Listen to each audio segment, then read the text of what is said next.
Tu veux vraiment que j'épouse Amour? Je ne vais pas connaître le bonheur avec lui. Qu'est-ce que toi tu sais du bonheur? Baba, j'ai toujours fait ce que tu voulais. Pour une fois, laisse-moi au moins choisir l'homme avec qui je veux vivre. Laisse-moi te dire que un vieillard assis voit toujours plus loin. Attention à toi.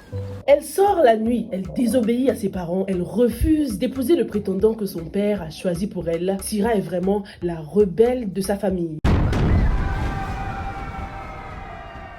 Dans cette nouvelle histoire intitulée Le choix de papa, on découvre Syrah, une jeune femme qui a décidé d'aller à l'encontre de la volonté de son père par amour. Syrah pense avoir trouvé l'homme de sa vie. Elle est head over heels in love de Oumar, ils sont tous les deux amoureux, ça fait longtemps qu'ils sont ensemble. Mais le père de Syrah n'aime pas du tout Oumar. Lorsqu'on les retrouve un soir dans un espèce de resto-bar, on découvre un homme étrange qui n'arrête pas de stalker Syrah. Du coup, Oumar est jaloux et essaie de défendre sa copine, mais il se prend un coup en pleine figure. Quand Syrah rentre chez elle, elle se fait sermonner par son père qui l'attendait depuis un moment déjà. Elle est sortie sans permission, mais la mère de Syrah était au courant. Elle est au courant du mauvais comportement de sa fille. Et du coup, le papa accuse la mère d'être responsable du comportement de Syrah. Telle mère, telle fille, dit-il. Il estime que c'est à cause de la maman que Syrah se comporte comme ça, parce qu'elle est un peu trop laxiste avec sa fille. Le papa rappelle à Syrah que tant qu'elle habite sur son toit, c'est lui le chef de la famille. Même lorsqu'elle aura 60 ans, même si elle devient président de la République de leur pays, c'est lui qui commande. Son père en a assez.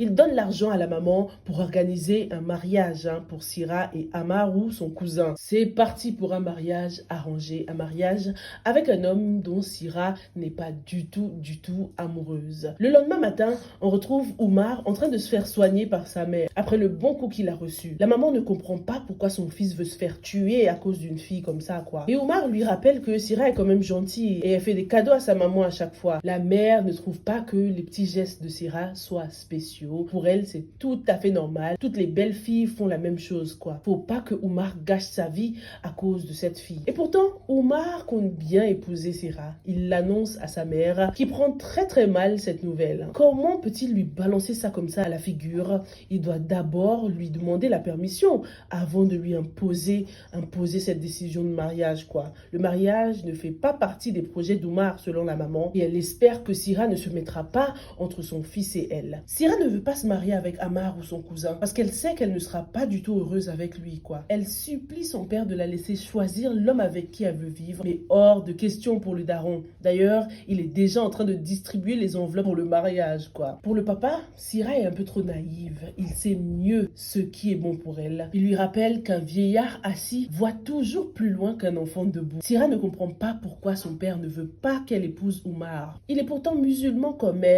C'est quoi le problème, quoi? Mais son père dit que c'est une question d'honneur, de nom, car le nom est très important parce qu'il voyage. La réputation est super importante. Oumar n'est qu'un voyou, selon le papa. En plus, il n'a même pas de marque sur le front, preuve que c'est pas un bon musulman, quoi, qu'il ne fait pas forcément ses prières. Le papa dit que c'est sûr que Oumar doit boire de l'alcool en plus parce que son père en faisait autant. Qui nous dit que dans quelques années, Oumar ne va pas changer? Il n'a pas une bonne réputation. En plus, lorsqu'il va à l'école, parce que Oumar est étudiant, lorsqu'il est à l'école, c'est toujours pour se bagarrer, quoi. C'est toujours pour faire la bagarre. Syrah, insolente comme tout, réplique. Elle ne veut rien entendre. Elle dit à son père qu'ils n'ont pas le droit de juger Oumar. Elle dit que tout le monde a des défauts, même son papa.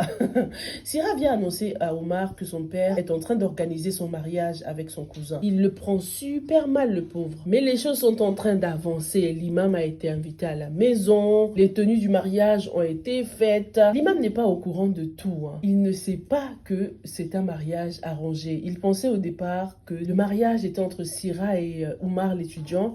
Donc il était un peu étonné de savoir que Syrah allait épouser son cousin. En ce qui concerne l'homme mystérieux du restaurant, on apprend qu'il a une femme. Il a une femme à la maison et pourtant il n'arrête pas de courir après Syrah, quoi. Il l'harcèle, il l'appelle tout le temps, il passe même la voir dans son lieu de travail. Il est venu s'excuser pour l'incident au restaurant et prétend avoir agi par jalousie. Qu'est-ce que Syrah nous cache? Est-ce qu'elle a déjà essayé de sortir avec cet homme? C'est vraiment mystérieux, quoi.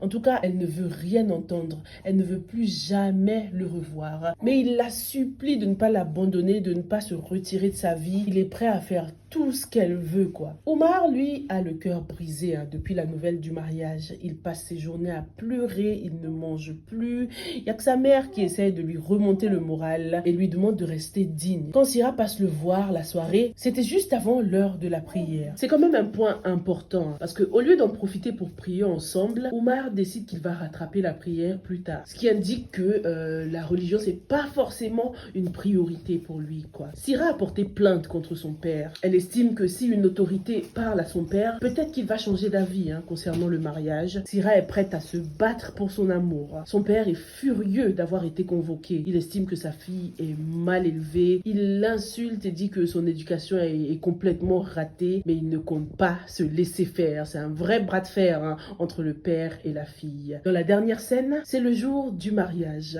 Tout le monde est heureux, tout le monde chante, tout le monde danse, quand soudain, la police débarque. Et le policier n'est nul autre que l'homme mystérieux, le stalker de Syrah, qui vient arrêter, son père. Il avait dit qu'il était prêt à tout pour Syrah, donc elle lui a sans doute demandé de venir mettre un peu la pression à son père le jour du mariage. Qu'est-ce que vous avez pensé de ce premier épisode? Est-ce que, tout comme les parents, vous estimez que Syrah n'est pas une bonne fille, elle est trop insolente, ou est-ce qu'elle a le droit de faire ses propres choix parce qu'elle est majeure et vaccinée? Dites-moi tout et on se retrouve demain pour la suite. Stay safe and stay blessed.